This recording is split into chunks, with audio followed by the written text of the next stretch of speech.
Hello and welcome to another episode of Geek-men and the Masters of the Thunder Nerds. I'm Dustin. I'm Zombie. Dairy.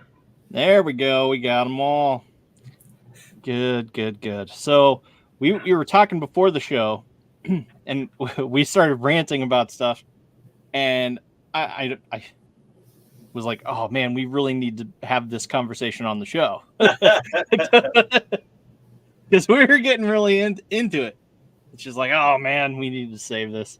Now I'm and of course now, yeah. And of course now it's like, yeah, well, I don't know. I've already said it. Whatever. I mean, that's partly why I stopped messaging you so much, Dustin, because it was like, if I say all this now, what are we going to talk about on the show? Well, you can't say Disney sucks, enough times or loud enough or anything like that. So. That's what it was. I was commenting about how this dude's boots are insanely big. He's got insanely big feet. And then we were talking about how, oh, well, in the cartoon, he was actually a bigger dude as far as stature-wise. And then we said, oh, that missed the mark and sort of missed the mark on Grand Inquisitor, too. And we all were agreement in that. So, I don't know. Then we went into shortcomings of the shows and, just... Well, I actually personally really, really liked Obi-Wan Kenobi. And, okay, so get me on this one. I think Disney should do a Star Wars What If series featuring Hayden Christensen as Darth Vader. Because he is the age, 40 years old, he's the age that he was in A New Hope. That's the essential age timeline, guess gap. So, anyway, I think it would be cool to do a What If series, like where he's actually stayed with Padme. Padme turned to the dark side, or well, not dark side, but Padme joined him to rebuild the Empire, and then they're raising their kids. And it's like, that would be so freaking cool to like have that weird mirror that you could just sort of hold up and be like, what if, I could get behind that. Yeah. Like, yeah. Why don't you write it? They're not going to want anything from me. So, write it anyway. Yeah, I should. Yeah. But that's what I want to see. I really want to see that.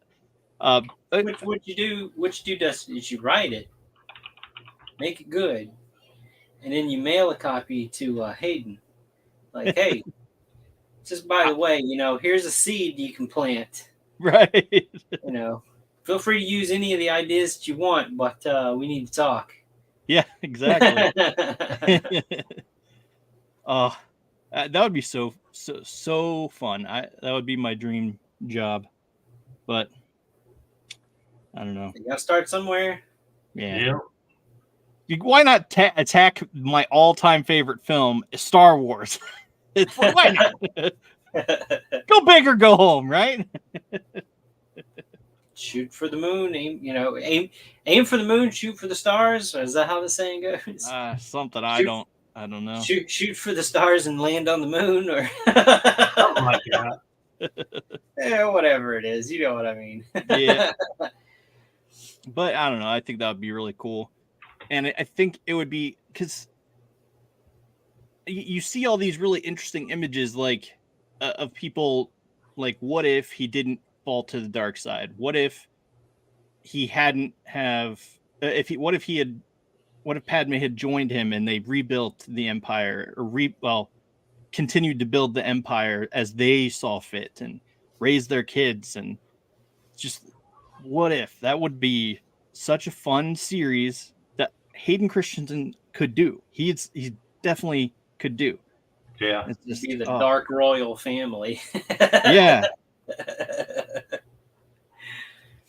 Yeah, because then it's like you're not rebooting Star Wars. You're just building off an offshoot. Yeah. They already do what if series on and other things. I mean, that's kind of like what that little animated short series was. It's a what if, it's because it doesn't really affect anything from like the main story. It's other ideas, hey, exactly. What if there, was a robot kid and he developed an affinity to the Force or whatever, that sort of thing. Yeah. So, I think it would be awesome. So, I mean, it's not a bad idea. Yeah. Be the change you want in the world, Dustin. Write the damn story. I love Hayden Christensen so much, and Ewan McGregor's so great, and it's just, it would be really interesting to have that turn, that flip, like, now it's, Uncle Obi-Wan, and he's still there, like a part of the kids' lives, and I don't know. I just think that would be a fun idea. I think he would have had to murdered Obi-Wan. Like, I don't think he'd be around for that. Yeah. Which I'm okay with, because old Obi-Wan I thought was a cool character. Which one? Like the originally? Yeah, like A New Hope Obi-Wan. Yeah. Like Revenge of the Sith Obi-Wan is good. Yeah. But Attack of the Clones Obi-Wan is a bumbling idiot. Like, I just didn't like how they did him in that movie. And then, I mean, basically everything else falling apart is his fault. So, yeah. Well, like they always were talking about, it's, Duel of the Fates for a reason. For Anakin's fate, his fate hangs in the balance. Qui-Gon Jinn being the father he needs versus Obi-Wan being the little brother who he wasn't really ready to step up into that role. And couldn't replace Qui-Gon ever, because I don't know, he's so awesome. But I digress. Did either of you guys get anything in the mail? And what's in the box? I got a couple of things. I'll let you go first, Zombie.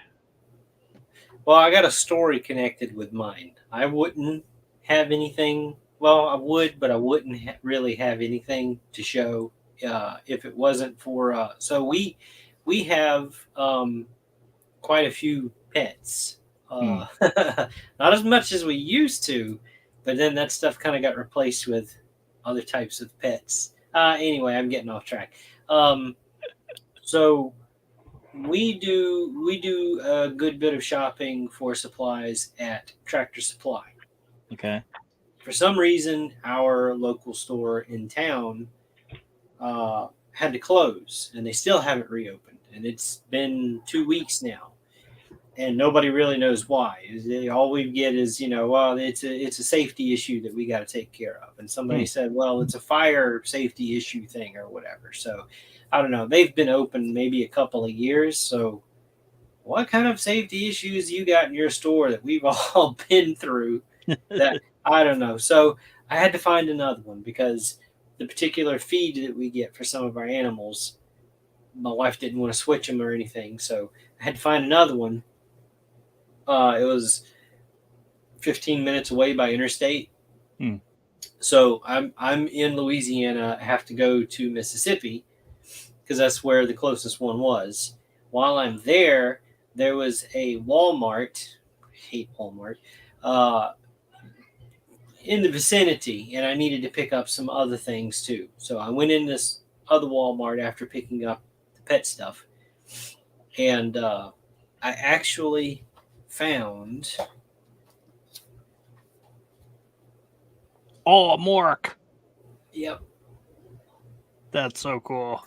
And there was a thing that went out. If you pre-ordered this through Entertainment Earth, they actually canceled a lot of people's orders if they couldn't fulfill them, saying that this guy was discontinued, which is kind of strange. Yeah. For Hasbro Black Series, because they pump out tons of these, and repaints and reboxes, and so who the Yeah. hell knows what's going on with this guy. But yeah, I saw that and I'm like, holy crap, yeah, because I actually wanted this one. No kidding. Yeah, exactly. So yeah, I stumbled across that, and then I got this interesting print in from CB Make, Nice. and this is for Mythic Legion's parts. I saw a handful of people make these crab creatures, and Full Horseman, I need my reinforcements stuff to ship so I can make this guy. So if y'all could get on that for me, please, thanks. But yeah, that's all I got. I got in that cool little print, and I found Morok. So Did they have anyone else from that line? they did not. That wave? I or none that I saw. That Walmart was.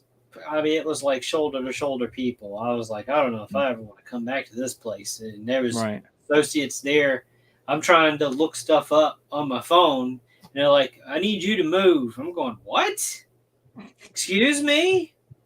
I'm here shopping, trying to spend money, and you're telling me I need to move? Who are you? Fucking Walmart worker? Get bent.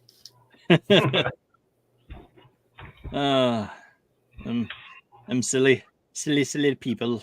Like, yeah, you need to, like, you don't know who you're speaking to, bud, because Hell, like people at Walmart behind me don't even talk to you. I don't give a fuck. Right. So count yourself. That's one of the things that I hate about Walmart, and this is any time of the day that ours are open. I don't know about you guys, but ours don't stay open 24 hours a day, and they haven't since 2005 because of Hurricane Katrina. Anyway, the Walmart employee shoppers with those big ass carts shopping for people that can't shop for themselves. Mm-hmm. They are in the way everywhere. You can't go down a single aisle without having to either go around one of these people or wait for them to move so that you can get by. Because ours, the aisles are like this close together. And then another thing is I am getting kind of tired of being propositioned by another company, a salesperson from somewhere else when I'm in there shopping for what I need. I don't need you to convince me to buy your service or whatever it is that you're selling. I'm not interested. I've gotten into the point where I'll make up excuses to make them leave me alone. Like I'll tell them, I'm already a customer and keep walking. I told one guy, like, not interested, and just didn't make eye contact and just kept walking, and he mouthed off something. Another one tried to approach me. Hey, good morning. How you doing? And I'm like, I'd be better if you weren't talking to me. I'm like, just act like you're going to give him a hug. I told him, no, I'm already a customer. And that's the one that was like, well, I can't just tell you good morning. I'm like, yeah, no. And I kept walking. There was one time I told one guy, I just come outside from outside and it was hot, so I'm sweating. So I had to look to me already. I just told the guy, sorry, man, I got to go take a shit. I just kept walking. What were you going to say, Derry? I was just saying, like, it gets real awkward if you just throw your arms open like you want a hug. They'll leave you the hell alone.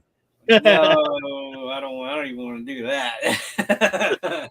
I start propositioning them. If you know what I mean. How about you come over to my place? Yeah. Why don't we get out of here? Grab Yeah. a drink and get out of here. We'll go get in the back of my candy van. Nope. Yeah, I had one person do that. What was What's that, Dustin? Oh, I was gonna say I had one person do that, and I let him talk. I'm just like, yeah, okay. And I waited till he got through his whole spiel, and then he's just like, yeah, well, we rent. And he's just like, oh, get out of here, you rent. He was so upset. Maybe a question you should have asked at the beginning, bro. Right. Qualify your customer. Right. Nice. He was so mad because he went on talking, and yeah. Nice. He recognized me for a few weeks after I went back, and he's just like, "Wait a minute, I know you. Not talking to you." It's just like, He's got a blood vendetta against you. I'm done with my Walmart rent. Did y'all get anything? So I didn't necessarily get anything because I've got a ton of stuff on pre-order. You got a pile of stuff though in your room, so I do. Oh yeah, I've got all kinds of stuff. So my stepson, he's been in Japan for the last week. He's there another week. Oh. So I literally begged him because Japanese figures are so much cheaper there. I begged him. I was like, "Hey man, like you got to bring me back some Yamaguchis because like I love amazing Yamaguchi." And I figured, so one of my favorite ones that I already had, but it's My Hero Academia. It's Endeavor from My Hero Academia.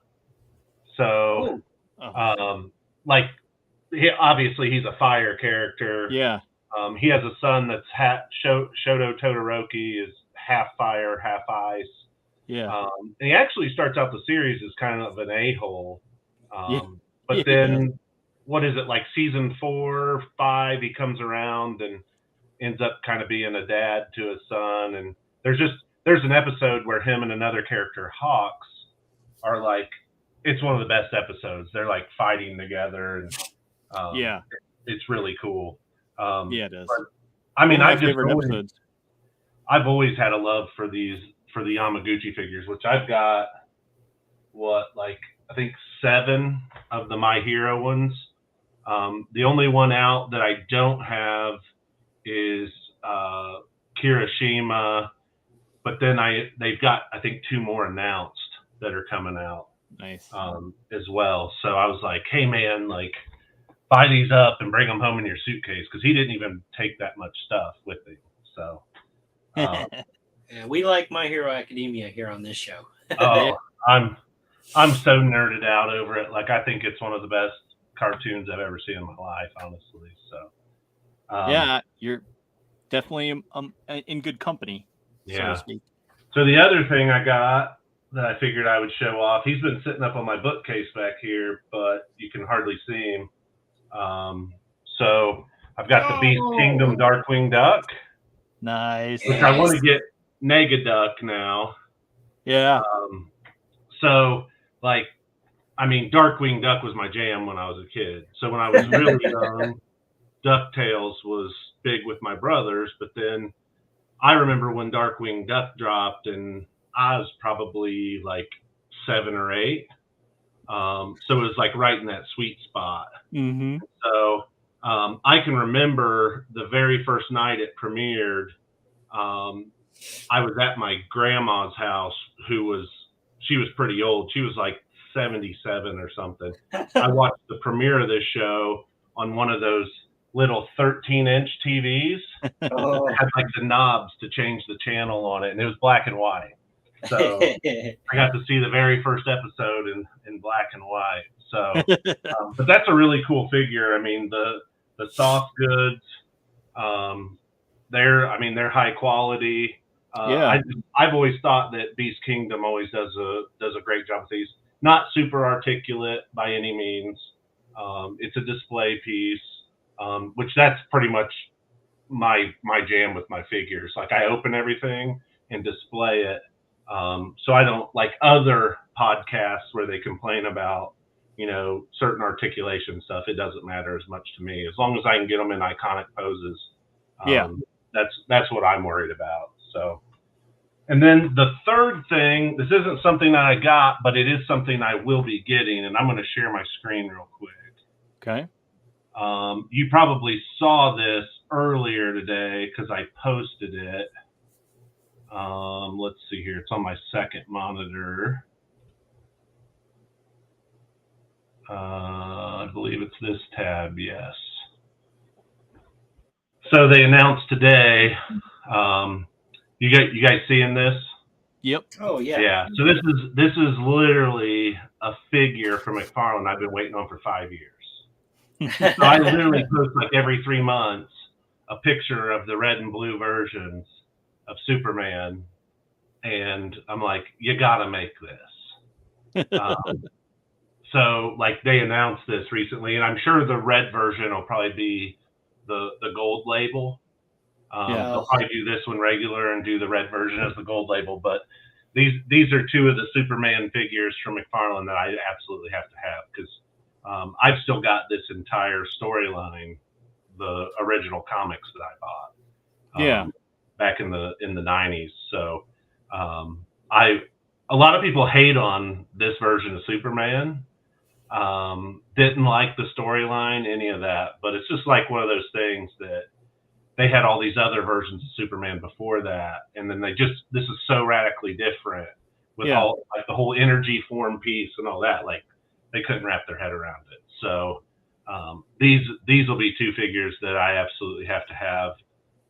The other one that they just announced, so they put out the Azrael Batman. Yeah. That was close to the 90s, like Night Quest, Night's End. Yeah. But the colors weren't right, all that. So they just released that they're making that one as well with the color scheme that is closer to the comic books from the Nightfall series. So that's another one I'll have to have. And there is a red version of it too that they showed off. Yeah. As well, but I have all the. I prefer the blue one, blue and gold. Oh, yeah. It's so much better. And I was going to have the one they put out before repainted. I was actually going to try to like give Zombie a wink and be like, "Hey, can I send this to you at some point to paint it to look like the actual comic book one?" But now they're coming out with the comic book one. So I've got something else that Zombie I'll probably be approaching you about in the future to paint for me. Whenever you're ready. Yeah, I've got. It's out of that set, that Stormlight Archive stuff that I got. That's for the book series that I'm really into. There's these big beasts that are called Chasm Fiends, and the miniature of it is humongous. I mean, it's like that big, and like I need that thing painted up. I'm not worried about all the other little miniatures, but I need the Chasm Fiend painted up. So. Well, hell yeah, that sounds like it's right up my alley. Yeah, we'll have to take that offline because it's really cool. Well, here, I'll grab it real quick so everybody can see it.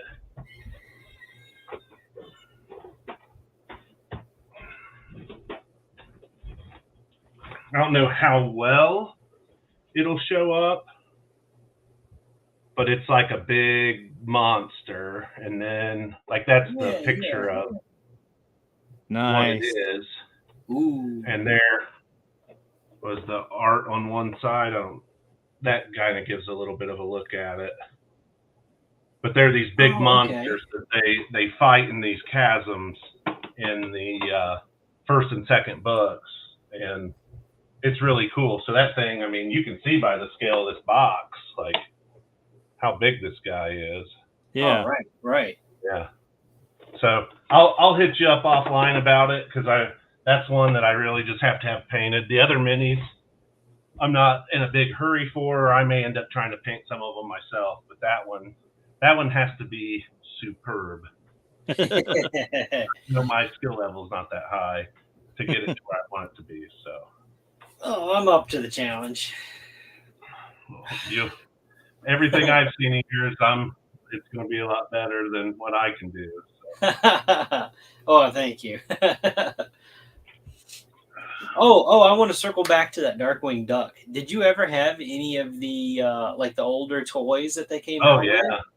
Because I remember I had him. And forgive me, I don't remember the characters' names anymore. I remember I had the one guy that had the electricity powers. Oh, yeah.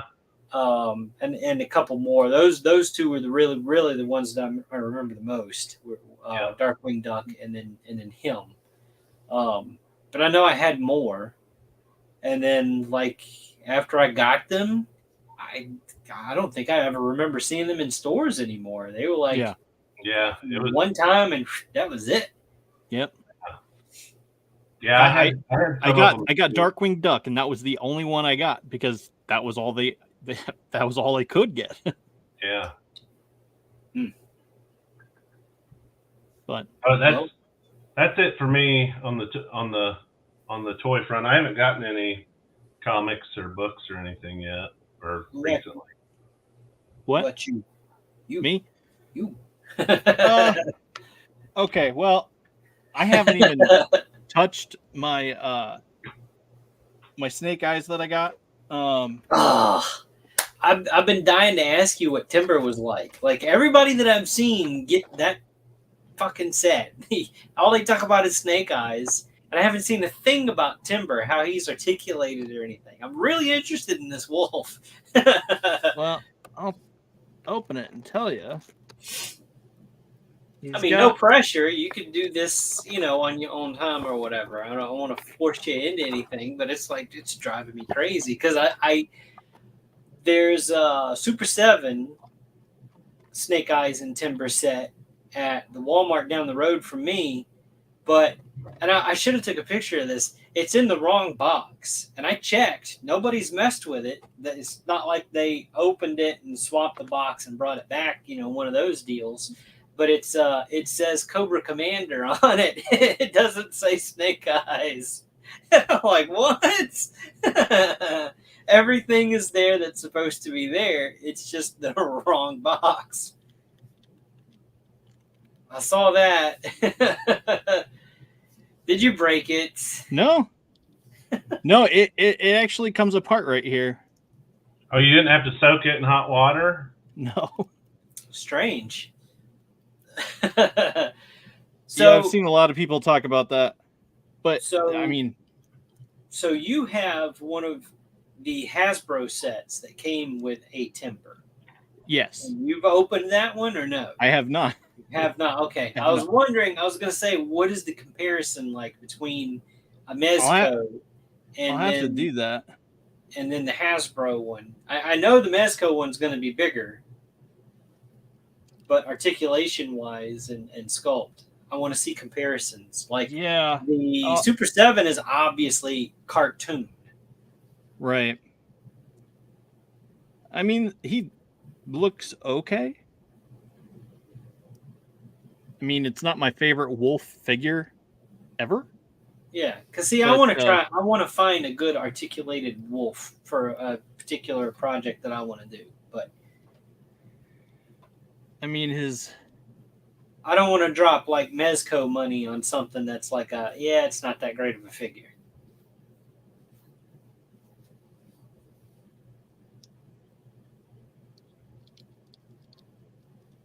I can't say I've ever seen a wolf strike that pose. I know, right? Maybe after it got hit by a car. Rigor mortis. Right. So I don't know. It's one of those things. I mean, seems to be very articulated, but I'm not seeing an obvious, like, okay, this is how he probably should stand. Like, it just, his legs don't.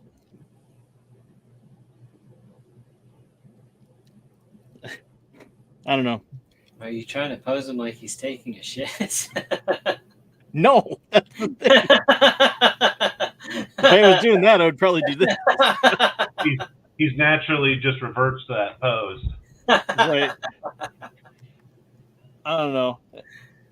I'm torn. I mean, it'll be nice to just have it be in pictures, but I think the one that I got from Hasbro is gonna end up being better because it's really limited movement in his neck up here. I mean, you can twist these things, and he comes with 2 other heads.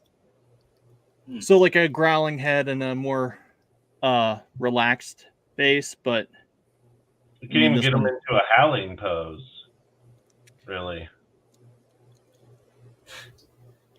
Like, I would want to wear him in half, like I could howl. Well, yeah, I don't know. Let's see if there's a howling face. Well, even like with the neck, I don't even know if you could get it into a pose like that. That looks good. Yeah. No, that's a snarling face and like a full on growl. Let's see. Yeah. See, I'm sure Mezco put all of their money into the snake eyes, and then Timber was just kind of an afterthought. I mean, it's not a bad looking sculpt. No, it's not. And I'll show you the other head. Sorry, I'm doing this right by the microphone. Sorry. It helps with the realism. See, I like that because they've got the ears folded back. And Yeah.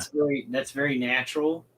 It's not just it's not just that head with the snarling mouth added to it. Right. Which I've seen a lot of sculptors do, and that's not correct.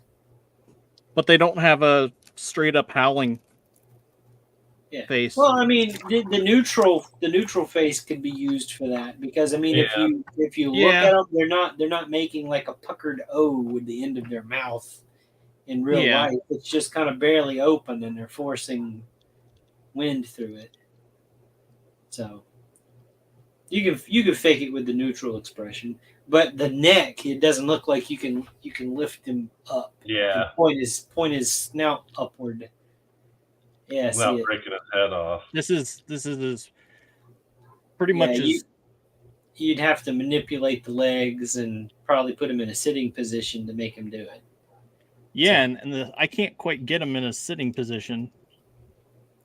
Oh, you don't have to worry about that right now. I was just curious. Like sculpt wise, what is it? Does it look decent or? It looks cool, but I mean it's Mezco, so. Yeah, I don't know. I think I would have to play around with it some more before I would be able to give a final determination. But so far, it's not even. It's disabled. Yeah. I keep having to pop it back together. And he looks like he wants to take a crap all the time.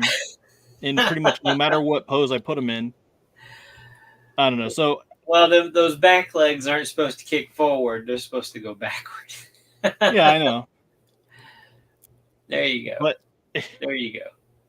Yeah, not quite. It's not quite like that either. Okay. Yeah, no, that's not right. Go look at a picture of a wolf. I know. It's just weird because I don't know. Yeah, and then when you can't get in that pose, you'll be really disappointed. Well, yeah, exactly. Well, and see, that's the thing. There are certain things that I wish I could do, like Hasbro with Governor Tarkin. I can't get him in that one particular pose, like he is like this in that pose. But so I just have him in a neutral, like sort of like a wave, like hello type. Off with her head, or type motion, and that's sort of what it had to do with like the other figures like Moff Gideon and all those other ones. You think if we boiled him, that we'd be able to pull that arm out? What kind of? I have an open mind, obviously. The torso, does it seem like it's a solid? Yeah. Does it seem like it's solid plastic, or is it the harder hollow plastic? You know what I'm saying? Yeah. It feels solid. If it's solid, we can probably boil it and soften it and pull that arm out. If I find another one for cheap, I'll pull his arm out and modify it and send it to you so you can get that pose. You can boil and pop yours out and then stick that one in it. Yeah. Gotta watch boiling, man. I know. What? That's a bad deal. See, that's the thing I have not. Well, I say boiling. It'd probably be more like me using this thing. I still have this sitting here because I've been so afraid to open her. Oh. I know Zombie has successfully done it, and it works fine for him. But yeah, Thrace. But I don't know. I'm just sort of. It's I'm not. sure high that's on the going over priority well in that list. toy group, not to be named. If there's issues with that figure, so they're not able to get it unpackaged without damaging it, or what's the deal? I It's can't always see something. that. I So- can't see that toy group not to be named. So So I have a theory, and I know that some of the guys that work for the Horsemen said that they've gone back and sort of re-engineered the 2.0 body. Yeah. So what I think they ended up doing was they changed the detents in the joints, and they made the plastic to some of those joints not as soft as previous releases. So it takes a little bit more force to move those joints. okay, But if you apply heat to the proper areas and don't try to force and bend them, it's like, you don't want to crack that joint all at once. Ease into it. You do it a little bit and then you stop, heat it up again if you got to move it a little bit further, and then go back to the neutral position and heat it up again, and then keep going keep doing it that way until you've got that joint bent all the way. And I think a lot of people aren't patient enough to do that and don't understand that, hey, this isn't, just some mass market toy. Just get off the shelf and, oh yeah, it's great. I'm gonna do a Spider-Man split. everything's loose. Yeah, no, but I really do think they've changed the formula makeup to some of the plastic to where it's stiffer.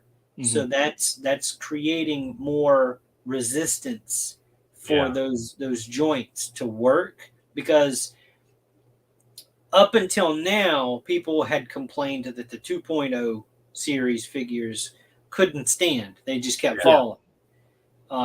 And people are like, oh, well, it's warm, it's summertime, the climate's changed and all that kind of stuff. So they haven't come out and said officially, yeah, we changed the chemical makeup to our plastic to be a little more stiff.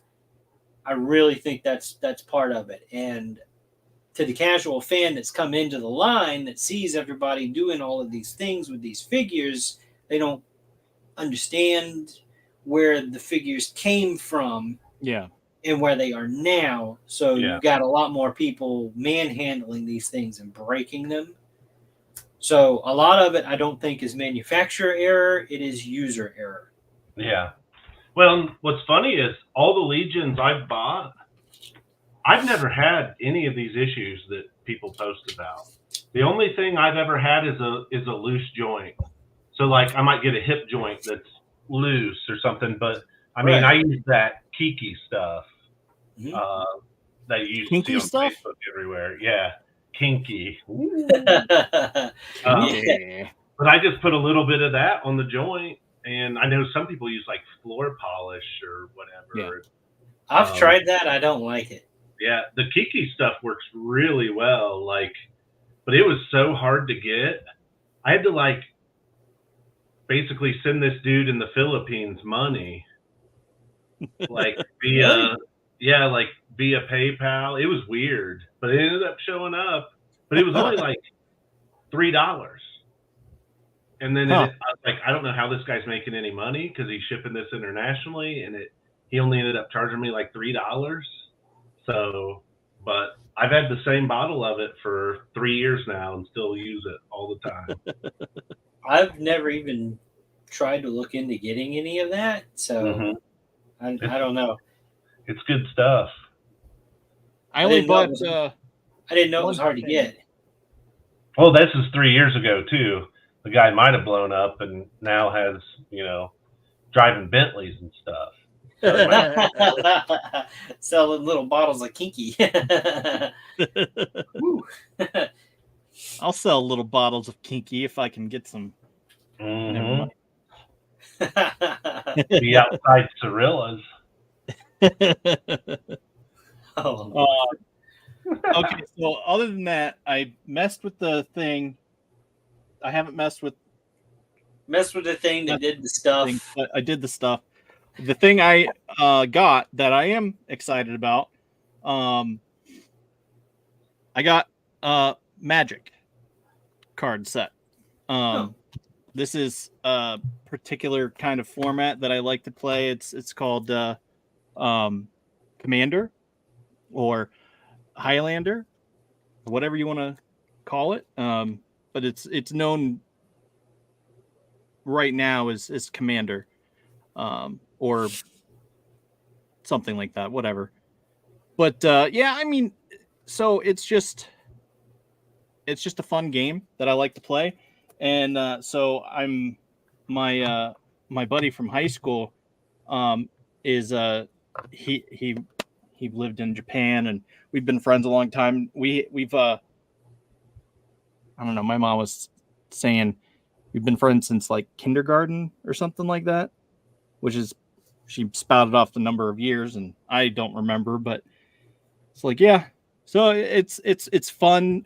He's gonna come over tomorrow and we're gonna play some Magic and hang out and catch up, because it's been a long time since we've got to chat and whatnot. So Nice.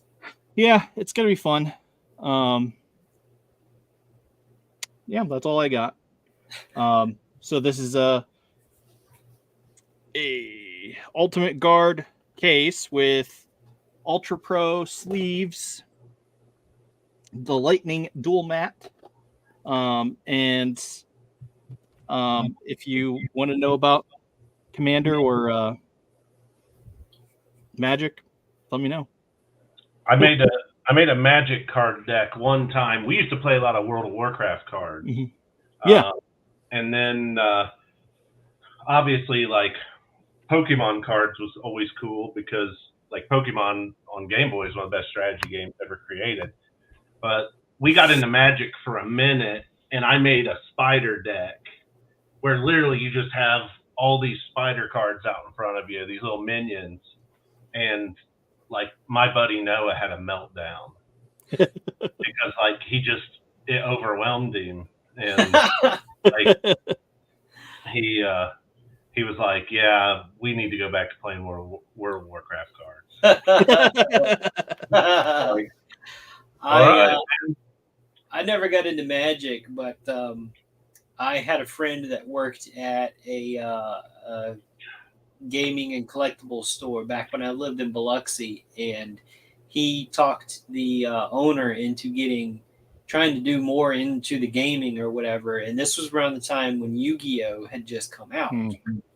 And he was like, hey, you want to learn this game with me so we can run, like tournaments or whatever they call it, And I'm like, yeah, okay, whatever. So he got one of the starter decks and I got one of the starter decks, and we taught each other the game.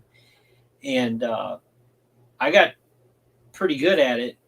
I stayed with it, and he focused more on the shop or whatever. And I did, some of the local like tournament things or whatever.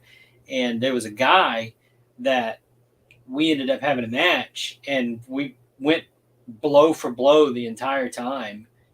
And I ended up beating him, and he was like, man, that was the greatest match I've ever had. And I'm like, yeah, it was pretty exciting, and we stayed in touch or whatever. And then he ended up going into like whatever, the league thing that they had, to where he was like an official member of something, and he was running stuff on his own. And he's like, man, I got this new deck I want to try. Can I come over? I'm like, yeah, sure, whatever. Come over. And I kept using my same old deck or whatever, and then he would learn the tricks that I had developed with my own cards. So I had to start changing things up. So it was like he fed off of me and I fed off of him, and we just kept getting better at it and everything. And then he came over this one time, had this one deck, and he had these cards where it forced me to show him my hand. And there was another one that he could see the top 3 or 4 cards to my deck or whatever and arrange them in any order he wanted. And I'm like, damn, I can't do anything because he knows what I'm holding. And then he keeps messing with my deck, what order the stuff is in my deck or whatever. And I'm like, screw it. I put my whole hand down on the play field or whatever. And he couldn't do anything about it because he didn't know what I had. And he's like, damn it, I didn't think about that. So leave it to you to find the weakness to this deck. Oh goodness. Yeah, It I don't know. was Card games are fun. fun, I think, but Oh yeah, no, like my wife, I got her the not second edition, second part of Final Fantasy VII Remake just came out. So I got that for her birthday, and there's a section in it where there's a card game in the game, and like she had to beat this one character to get something or whatever it was, and she couldn't beat him. So I just went downstairs, I'm like, what are you doing, And I watched her play a couple of rounds of it, and it was a card game. I'm going, oh, wait a minute, So I'm looking at her cards and everything, and I read the little tutorial that they gave you, and like first time, like we decimated the damn character. She's like, how did you do that? It's a card game. You learn one card game, you learn them all, essentially. And that's how it is with the basics. Yeah. I mean, once you understand the basics of the card game, then it's easier to other things to fall into place. But yeah. So that's everything I got. We kind of already hit entertainment, touched on it a little bit or whatever. Is anybody watching anything, or did you see anything outside of the assignment for this week? So, I mean, Dustin and I we've been going back and forth and messaging. So, what is it? Is it probably 3 episodes now of Shogun? Yeah, I think 3 or 4. I haven't watched the third one. I've only watched the first 2. Yeah, same here. I have to dive into this now that I know where it's at. And I started watching them because my daughter was sick, and my wife was down in the living room with the girls, so I didn't have anything to watch, and it was like 8:00 at night, and I had already watched the movies for the assignment, so it's like, now what do I do? So I'm like, all right. I was like, hey, do you mind if I watch this without you, or is it something you even want to watch? And she said, well, I'll give it a shot. You can go ahead and watch, but I'll give it a shot. So I'm pacing myself so that way I'm not watching and rewatching and sick of it. So yeah, it's not like you watch it the first time for the experience, and then you watch it the second time for the things that you missed. Yeah, exactly. Well, and especially if there's ever, like, our girls are always running downstairs and interrupting stuff, so it's like, okay, so then you got to watch it again just to have a clean slate. Like, okay, that was good start to finish without all the interruptions. Yeah, and this show's like, a lot of people think like Samurai, like it's going to be a lot of fighting and action and all that. This is more about the political intrigue of the time, the balance of power. I mean, I read this. My dad had this novel when I was a kid. I think I read it when I was like 11 or 12, because it's a pretty old novel. I want to say it was written maybe in the 50s by sounds about right. Clavel or whatever.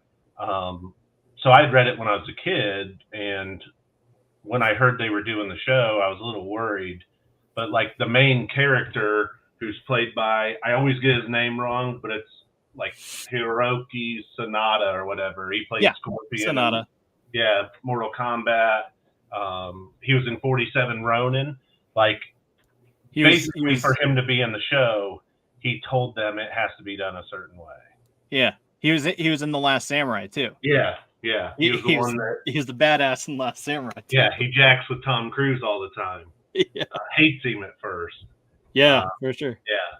So I mean, he's perfect for that role. So perfect. Yeah, and it just, like, I can't wait to see like where they take it across the first season. Like, it's I've always been just engrossed in like feudal Japan. Like, same. I've always loved samurai, all that stuff. So it's such a good show. Yeah, it's just one of those things. Like, for me, it's like, Last Samurai was my movie, and it's just like, what are you're pointing to something that's behind the logo. Yes. Yeah. Let me like I have my my ninjas and a couple of samurais up here. What are you doing? What kind are There we go. those? What's the articulated icons? Yeah, Sorry. Yeah. I have a few of those. Yeah, and they're great. They're Mhm. fantastic figures. Yeah. Yep. So I've always been a big Guy Ritchie fan too.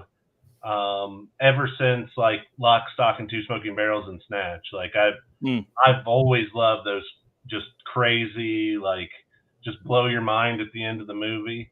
So they just released the Gentleman series on Netflix yesterday.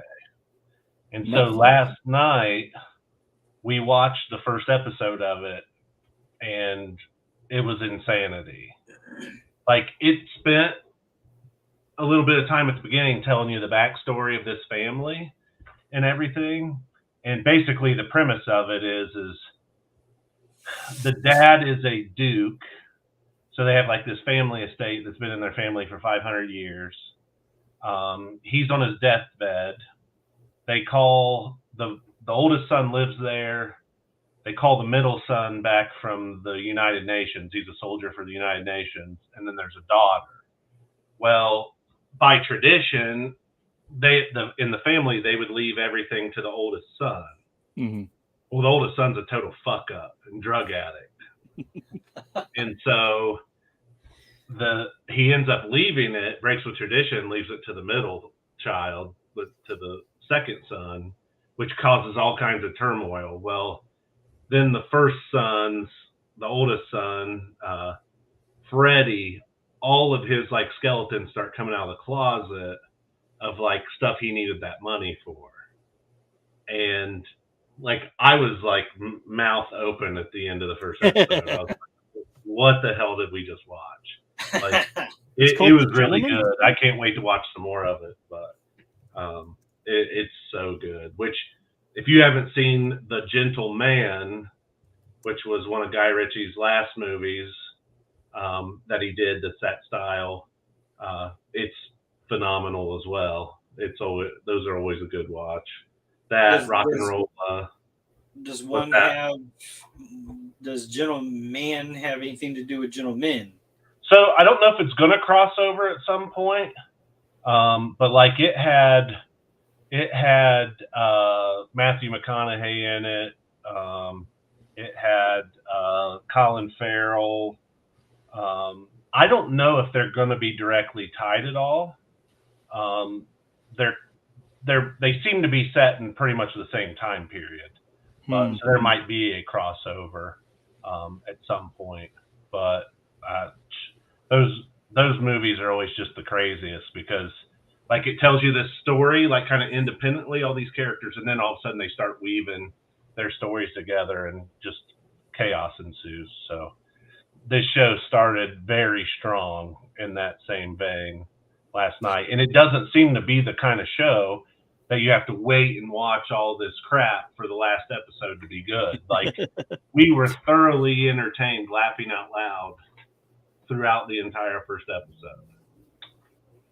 Nice. Yeah, I can't stand it when shows just slog along through the whole series to build up to something for the last. Yeah. Like I get that you want to have something grand and special for the last episode, but you don't have to have your other episodes in the series be shit just to get to that. Yeah. It's like a bad joke that you're trying to get to the punchline to. Yeah. Well, I hate books that do that too. Like you have this big long slog that's just a slow trickle, slow build up, and then all of a sudden the last 3 chapters are all of a sudden like epic. Like I don't want to slog through, Yeah, it shouldn't be a chore to read. Yeah. It should grip you and keep you engaged. I left the mire of misery back in the 80s. I don't want to go through that again, okay? Right. Yeah, I don't know. So The Gentleman, I'll have to check that out. I didn't realize that was... I was thinking there's one with Ewan McGregor. Something about Gentlemen. and on a different Netflix. So I was just like, wait, is it that one or is it? But this, I see what you're talking about now. Yeah, this has the guy from Divergent, Theo James, who's actually British. I didn't know for the longest time he was British. Because last year, or maybe it was 2022, he was in. They did a show for the Time Traveler's Wife, which was really good. He was in that. I'm trying to think who else is big that's in this one. I can never remember his name, but he played Bullet Tooth Tony in Snatch, and then he was in Gone in 60 Seconds. Are you talking about Vinnie Jones? Yeah, Vinnie Jones. I can never remember his name. He's in it as well. Yeah. But I think that's really just him and Theo James are probably the only two really well-known actors that I've seen in it so far.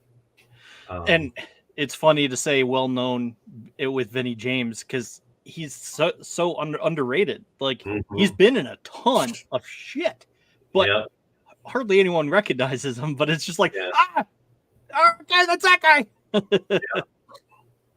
It's that guy. Well, see, I remember him from other obscure shows, like he was in this. It was like a superhero spin-off of like one of the CW shows, and it was just like, yeah, that for the Gentlemen, yeah. Ludacris is in it. Jeremy Piven. This is the movie one that came out a while ago, but it's got so many different people in it. It's crazy. Yeah. But the TV show's good. That's good. I started watching Constellation. Oh, I almost checked that out. Yeah. I've only seen the first episode, but it was intriguing, and it'll be interesting to see where that goes. What's it about? What's the premise? Let's see. The Constel. Is that one on Apple? Yeah. Yeah. There's another good one on Apple is the Foundation.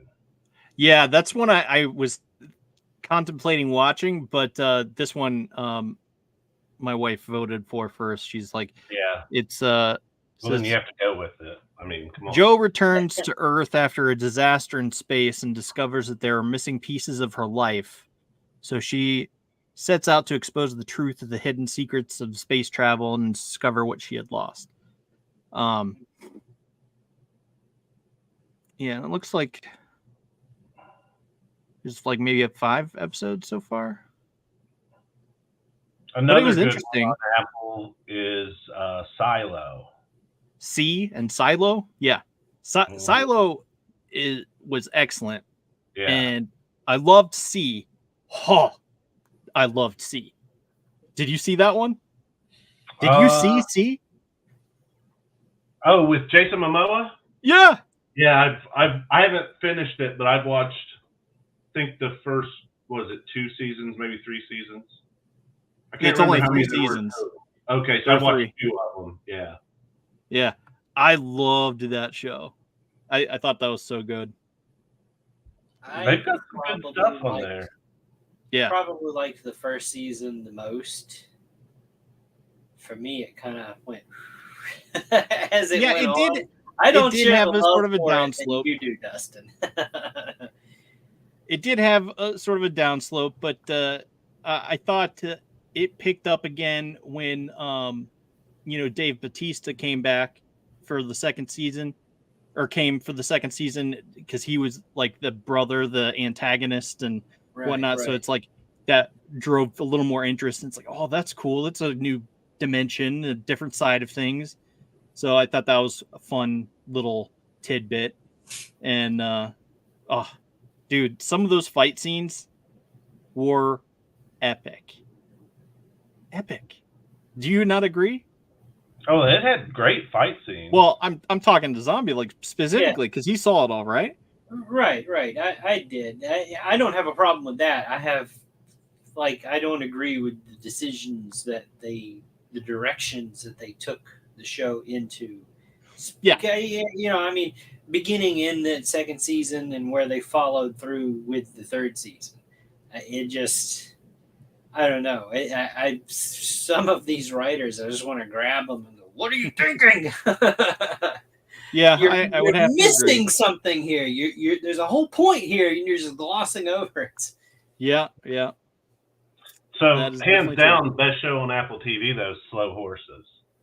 I mean, I haven't seen that yet. Gary Oldman, Yeah. greatest role of his career. Really?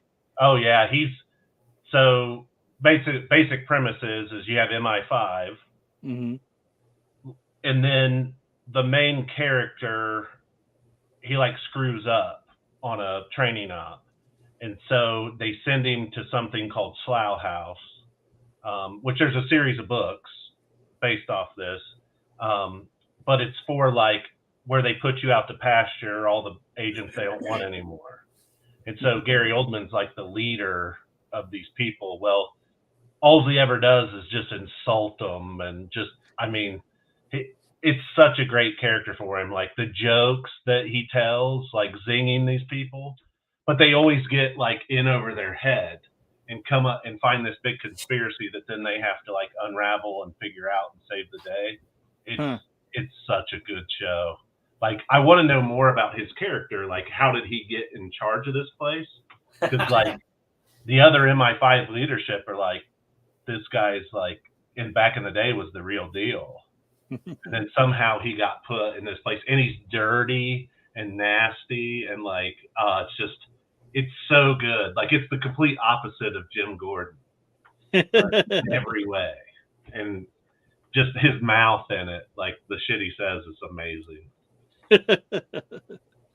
I'll have to check it out soon.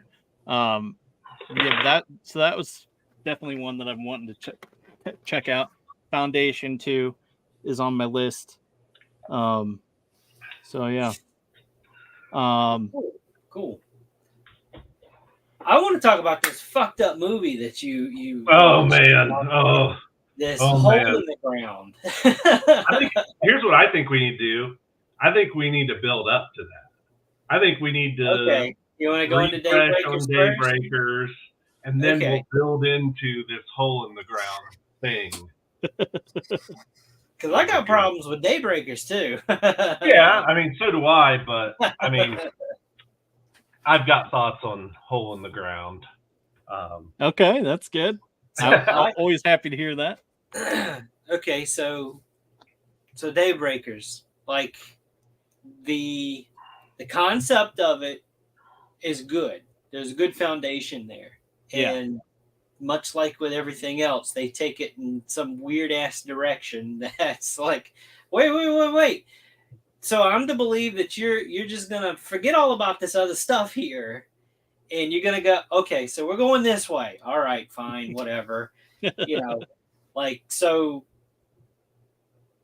a pandemic had broken out where vampirism started, infecting more and more people. So they gave you a choice, go ahead and turn, or, stay human and be farmed for blood.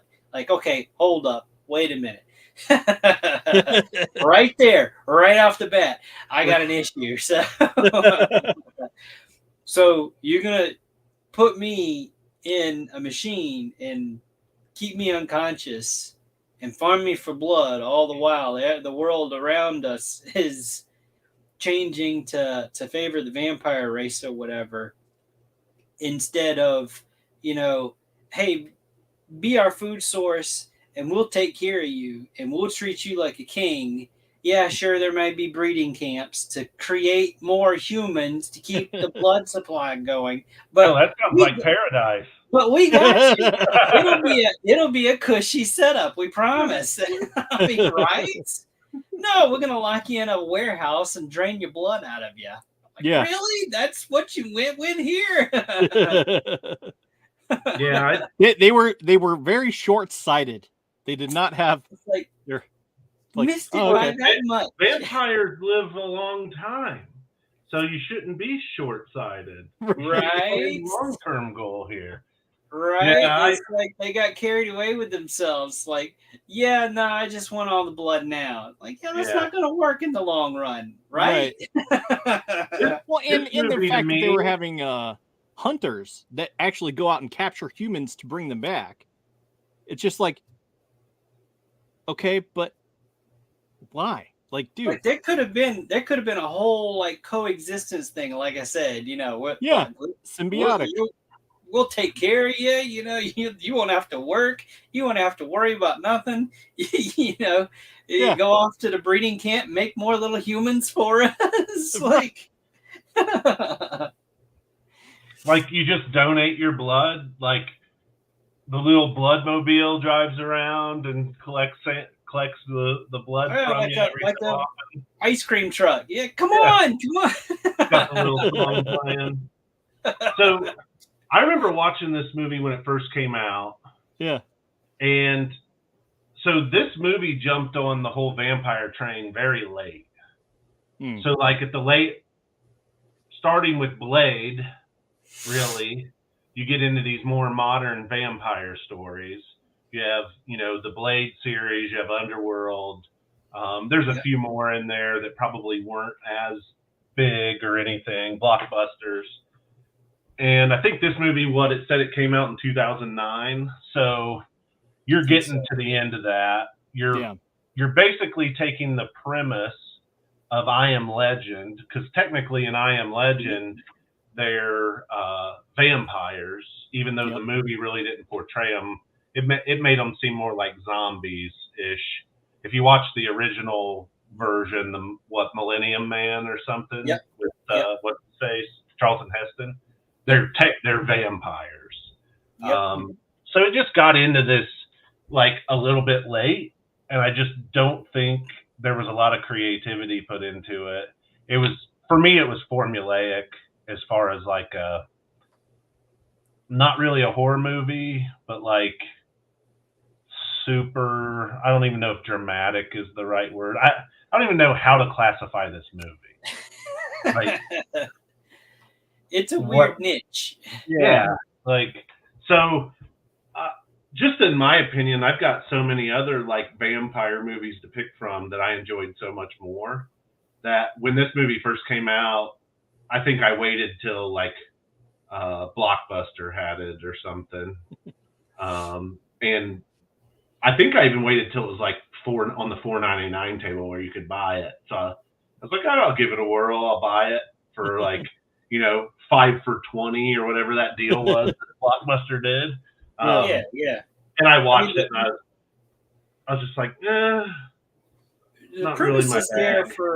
the premise is there for something to be good, but I mean, like I said, they I agree. just hit the mark. Like I thought it was interesting, like for the blood deprived to like further mutate. That was an interesting. They called them subsiders.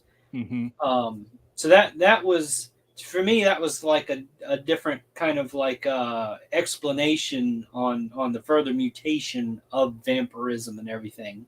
You end up turning more feral or whatever, and I wanted to see more about that, and instead we got like the CW touches on stuff, with like the cure itself. It's like, wait. So the thing that can kill you would cure you.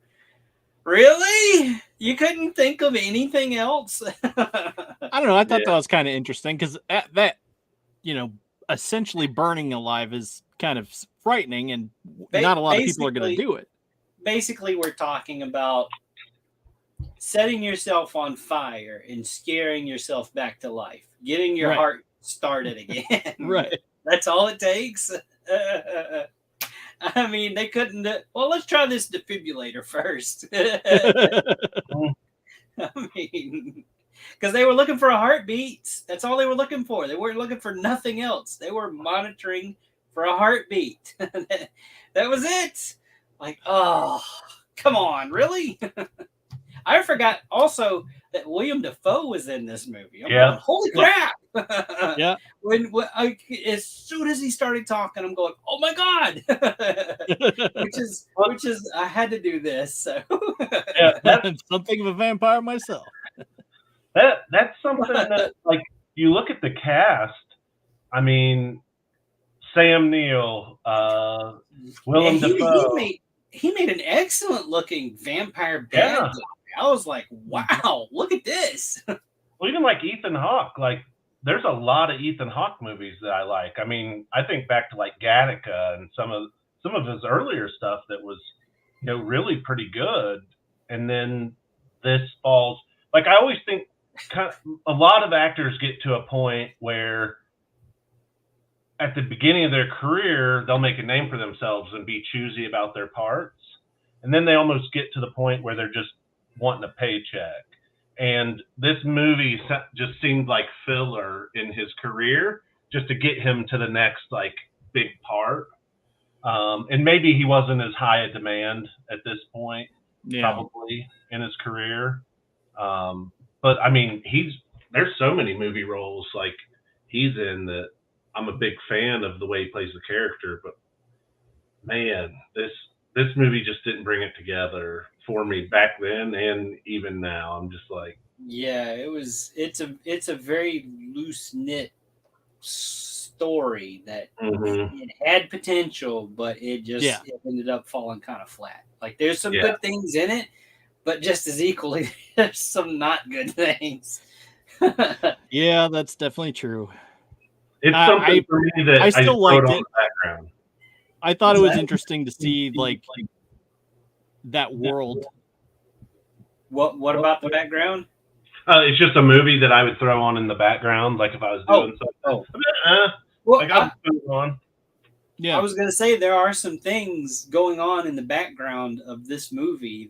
Like some of the billboards and the news headlines, the news broadcasts and stuff. So there's more information there that is seen instead of spoken in a way. Like when the movie's first opening, there's like a billboard, like a video board or something with a headline that says, how a single bat started it all and all this other kind of stuff. Yep. So there's little nuggets there that if you're not watching, you'll miss it.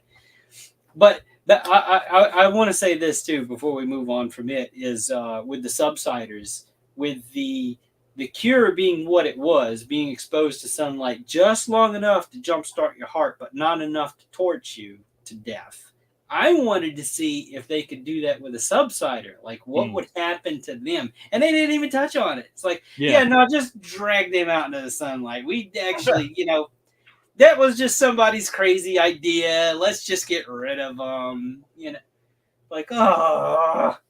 I thought for sure, like that one guy's daughter that they force turned and she went more Subsider direction. I thought for sure somebody was like last minute gonna like no, and pull her back, and then like she was gonna start regaining her. No, let's just fucking drag them out. Whatever. Yep. Oh, I don't know. That was sad. But anyway. So, hole on the ground. Overall, I thought Daybreakers was fun in a different sort of way. Had potential. Definitely not the worst movie, but not the best. Yeah, no, definitely not. But it's a filler movie. Like, I don't have anything else to watch. It's on TV. Like, I'll watch it, but I mean, it's just not. I think it's just where it fell in relation to that genre. Like, it came after so many other like vampire movies that I really liked that it just didn't take hold of me. Yeah, so if I had to choose between Underworld and Daybreakers, it would be Underworld every time. Yeah. But that's just my personal opinion. That's why we force ourselves to watch these movies, because I fell asleep in Underworld. I don't. Here we go. Well, something about the creatures and the duel between the two of them was interesting to me, and especially how the elder vampire would reawaken to rule the roost and whatnot. I thought that was a really cool concept. A really nice addition to the lore if you factor everything in, because I like to pull from all different kinds of movies. Like, okay, I'll pull from Daybreakers on how they had all their shades in their car and the lights and whatnot, and it's like, okay, that's cool. All right, and then I'll take from Underworld, like, oh, okay, I like how they did this thing. That's sort of like in my own head canon, you know. So it's like, oh yeah, that was a cool part from that. That was a cool part from that. Yeah, so I build my own canon in my head. Yeah. Well, I mean, Underworld also had Kate Beckinsale going for it and tight clothing. So. Yep. True. Very true. I think that's definitely unlocked. It helped. So, yeah. Diggy Hole. If you guys don't know, there's a dwarf band that sings a song called Diggy Diggy Hole. Yeah. Oh yeah. I love it. I love Winston Rose. Yeah. Yeah. I listen to them regularly. So you know who's just like Vinnie Jones? The old lady's husband in The Hole in the Ground. Oh yeah. I can never remember his name. James. It's not James Cosmos, is it? It's something like that, I think. But that guy, like, he's in so many movies and like you just don't TV realize. shows. Game of Thrones. Yeah. He played the Mormont, the dude on the wall. Yeah. That was banished there, but yeah. Yeah. This movie, I'm still trying to figure out how I feel. Really? Well, here's the thing. So it really, to me, had somewhat like throughout it a Pet Cemetery feel. Yeah. Okay. Yeah. But just like a Celtic take on it. Yeah. But then when you get to the end of the movie, you realize, oh, it's not really like Pet Cemetery. It's a different thing that's happening here. Yeah. No, I pick up what you're laying down. I picked up on that similarity too with Pet Cemetery. I'm going, man, this movie's got a lot of like nuances of other movies and stuff. Like, well, like what you were saying with the end, the climax of the movie there. I got like what is it, the Descent or something? Oh yeah, where they're in the cave. Vibes. But yeah, I was like, ooh, ooh, like even that movie with me, I guess I have a touch of claustrophobia. So when you get in those tight spaces, like you're underground and you're in a hole that you're like shimmying through like this, like, oh, okay, yeah, I'm uncomfortable. You won't find me doing that. No. I would just let the kid go and been like, there was lost Dustin. Yeah, he probably lost his computer's probably giving him fits. No, but like in a similar scene, there was a show called The Strain. And there was a scene. There was a scene where there was like this little hole in a tunnel at the end of a tunnel or something, and they had to like go through to like get away from the vampires in that show, and like the one big guy was left and couldn't like fit through it at first or whatever. I'm like, yeah, that would be me. I'm like, yeah, no, go ahead. I'm done. They're just gonna take me. It's like I'm not gonna crawl through that. We were talking about getting in those tight spots, where you have to go through and something's after you. I'm like, yeah, no, I'm just gonna hang back. I'll buy you time. Go. Yeah. The last thing I heard was Derek say, "Yeah, I would just leave the kid." It's just like, So first of all, I had a traumatic experience in my teens. Well, yeah, probably 12 or 13. We went caving in southern Indiana, and we had to crawl through a tunnel like that where your shoulders were touching the sides for 100 yards. Holy your crap. face was right on the person's feet in front of you, and someone was right behind. Like you're stuck in there. No. And don't think I was claustrophobic before that, but I left that trip claustrophobic. So like no, I'd rather have to fight a lion than be trapped somewhere like that. Yeah, I've had not nightmares, but uncomfortable dreams about having to squeeze through tight spaces and stuff, and like contort yourself to get to. Well, no, that's not for me. I'm not going to put myself in a situation where I've got to do that. No, it's not going to happen. Unless I've got to crawl out of the wreckage of something that fell apart around me. Like no. I did tell my wife though, one of the good parts of this movie, because she was sitting there reading on her Kindle while I was watching it, is the kid's at least not as ugly as the kid from The Sixth Sense. Oh my God. The whole time I was waiting for him to say, I see dead people. I was like, at least he's not that ugly. But I still would have just let him die, because I'm not big on the whole kids in horror movies thing, because I don't have kids of my own, so I don't have that attachment. So like other people's kids, for the most part, annoy the shit out of me. So I'm like, well, hell, just let them have him. Like, walk away. Yeah, see, I would have to do something about it, but like I wouldn't.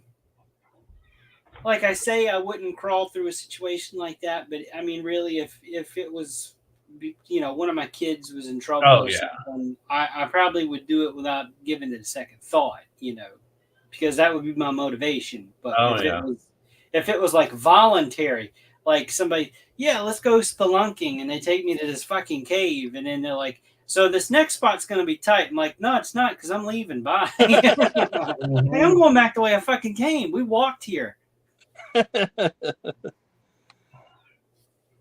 Oh goodness.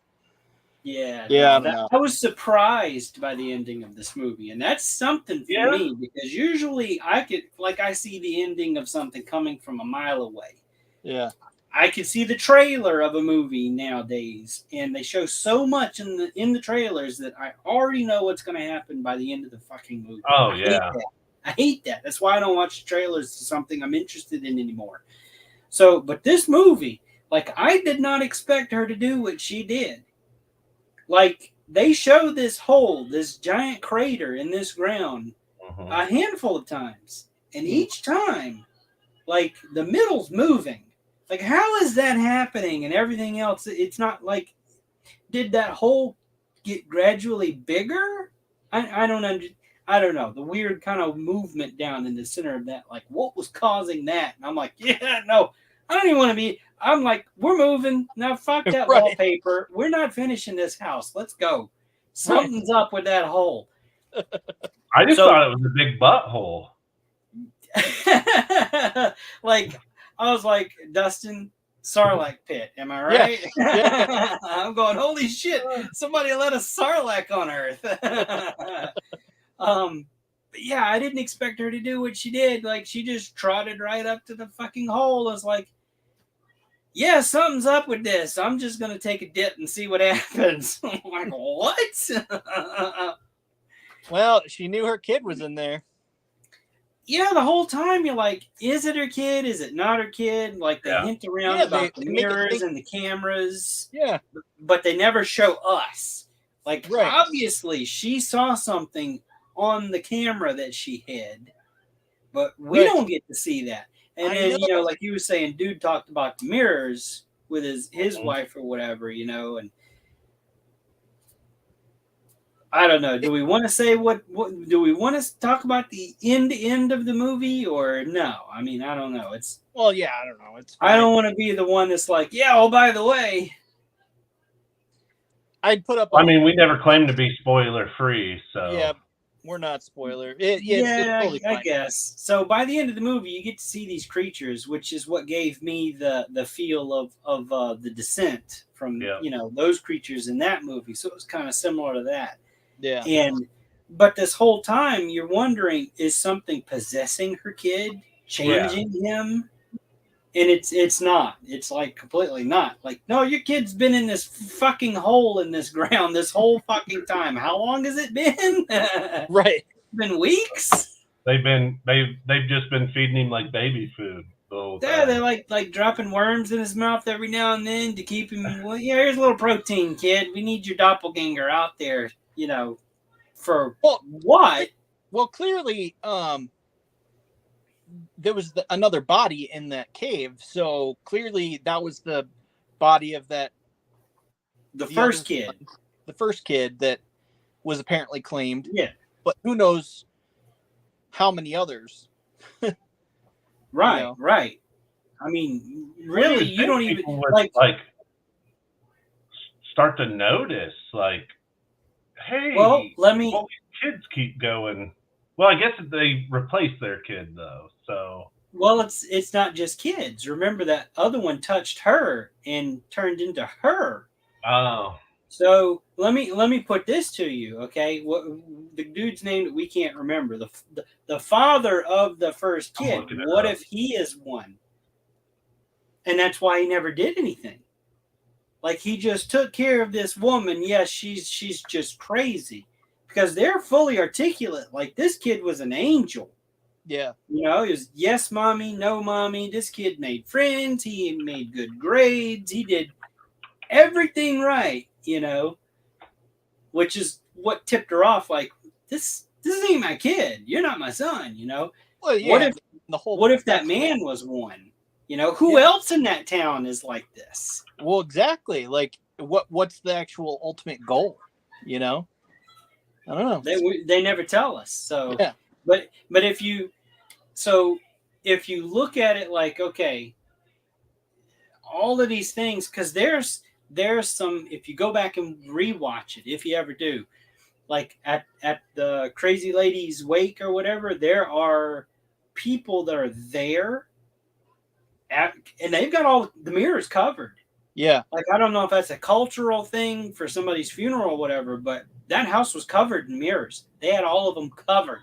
Yeah. Some of the attendees of that wake, like, gave the mom, like, these knowing looks, like, this bitch might suspect something. Right.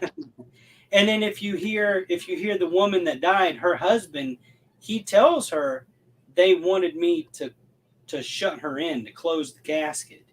And he couldn't bring himself to do it.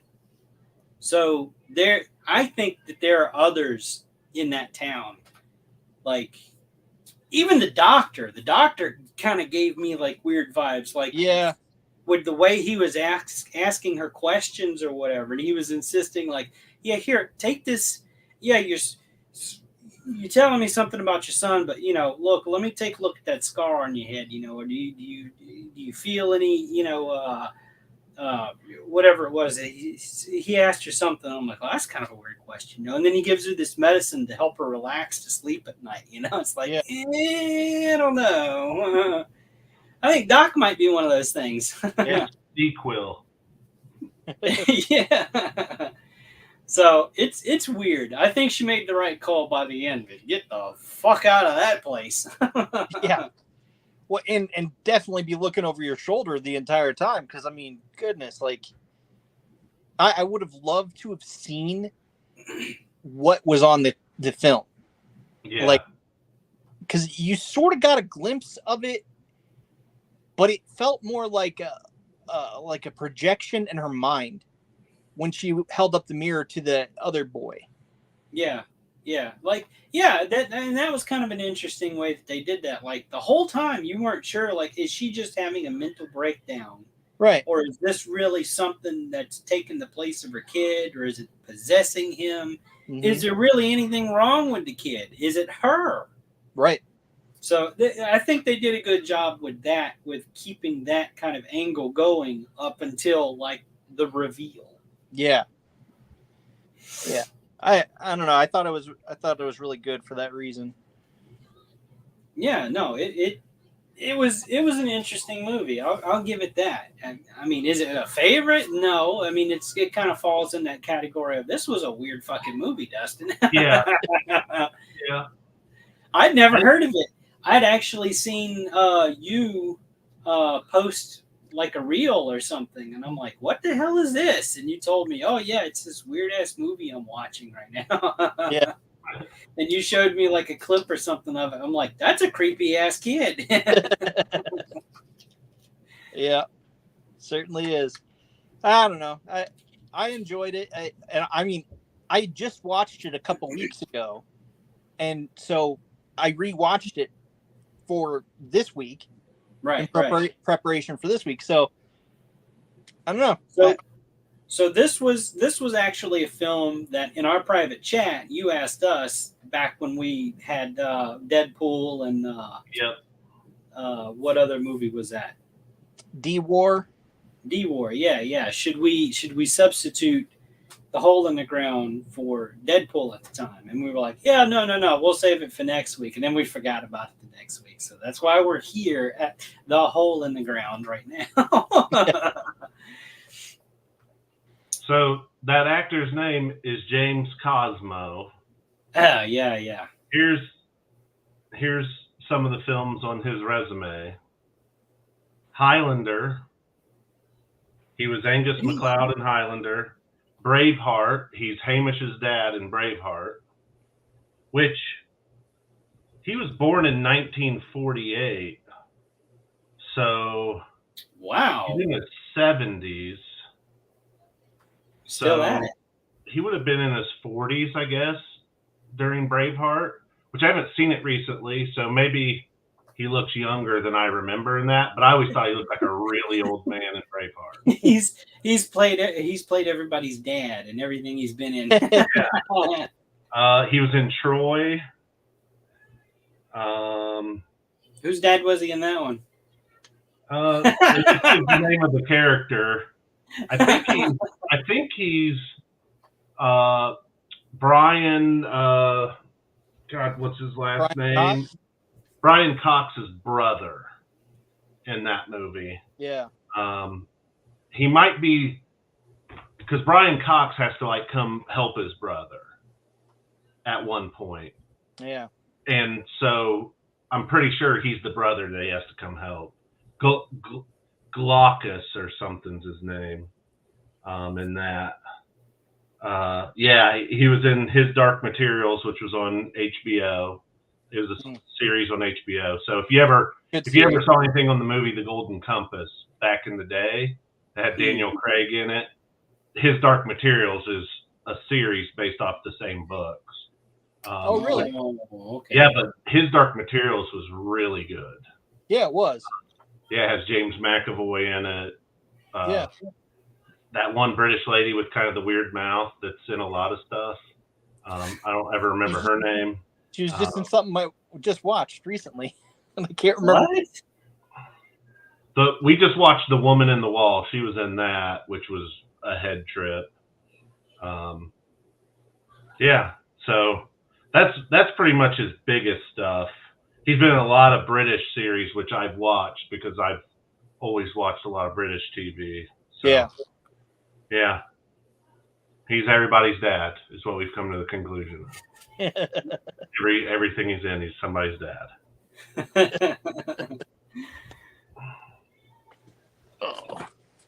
But so what do you guys think for next the next week? two? So I think Dustin's got this pretty planned out, don't you? Well, so we said Leprechaun because Leprechaun, that's coming up. Right? Well, I thought you suggested something that I thought was really good. Me? And then I suggested Boondock Saints. I have no idea what I suggested. So yeah, I've never Fugitive. I've never seen I can't say it. Boondock Saints. Never seen Boondock Saints? Oh, we have to do that, Dustin. Right. Boondock Saints definitely has to be it, and I feel like it's a good lead-in because, Willem Dafoe was in Oh, Daybreakers. okay. So he's Okay. in Boondock Saints too. Oh. So He's one of the greatest characters ever. in Boondock Saints. Like, and what's the one assassin, Billy? God, what's his last name? He's in all kinds of movies. I can never remember. Oh yeah. Billy Connolly. Conley, yeah, man. Like this movie, just I saw it. I think I was a freshman in college, maybe a sophomore in college, the first time I saw it, and we were in the dorms with a bunch of my buddies, and I was like, "This thing's a masterpiece." Right. Whenever somebody said Boondock Saints, I was just thinking of like the comic strip, The Boondocks. Yeah. I'm like, that can't be a good movie. And then all of a sudden, boom, it's what it is. And Yeah. dude, we have to watch Boondock Saints. Like, yeah. And the other movie that you had suggested was Fugitive because it's a St. Patty's Day movie. Well, it's really St. Patty's Day, but it happens basically during, like, that's the time period it's in. Because the Chicago St. Patty's Day parade is actually featured in the movie. Right. So I'm fine with that too. We can watch Leprechaun or Fugitive and Boondock Saints. What do you guys want? Well, I mean, it's St. Patrick's Day is coming up. We got to do Leprechaun. All right. Yeah, I watched Leprechaun in the theater when it came out. My dad took us to see it. It's silly and goofy, and I mean, it is what it is. Isn't it Warwick Davis who's the Leprechaun? Mm-hmm. Yeah, that's what I thought. Yeah. I do know that 1 and 2 are like connected. Like the events that happen in 1 lead to the events that happen in 2. There's like 7 fucking Leprechaun movies. Well, have fun with that. They go to space and they go to the hood and back to the hood, and I'm good with just 1 or 2, whatever. Yeah. So I'll probably watch that with my kids. Yeah, my dad took us to the theater to see it. And Boondock Saints then. Yeah. Boondock Saints is one you don't want to watch with your kids. Yeah, no, I know that. And Boondock Saints is on Tubi. Okay. Right. So you don't have to search for that one. Leprechaun, I own it, so that's one I have to have. I don't. So that movie's Dustin's already looking. That's probably been in my collection in every format that's been out: DVD, Blu-ray, digital. Like I've had it on all of them. Leprechaun, you mean? No, Boondock Saints. Oh, Boondock Saints. Yeah. I haven't seen Leprechaun since I saw it in the theater. I think. Really? Yeah. Wow, I love all those cheesy horror, themed type of stuff. I don't know. I used to hate it when I was a kid, but like I got older, I'm like, this is actually kind of cool. Life beats you. Like you realize that those horror movies don't even compare to the horrors of being an adult. Oh yeah. So it becomes an escape. Yeah, like the real monsters are the people, not the creatures. So yeah. Oh wow. I didn't realize Jennifer Aniston is in this. Oh yeah. Very young Jennifer Aniston. Mm-hmm. Yeah. Yeah, so it's on Tubi. Leprechaun is? Wait. Leprechaun is on Tubi? No, I think I said that wrong. I was going to say, because I looked last night and I didn't see it. Fubo TV. Hulu. And Sling TV, all watch options. Let's see. I don't have any of them. YouTube, Apple TV. Let's see. Peacock subscription.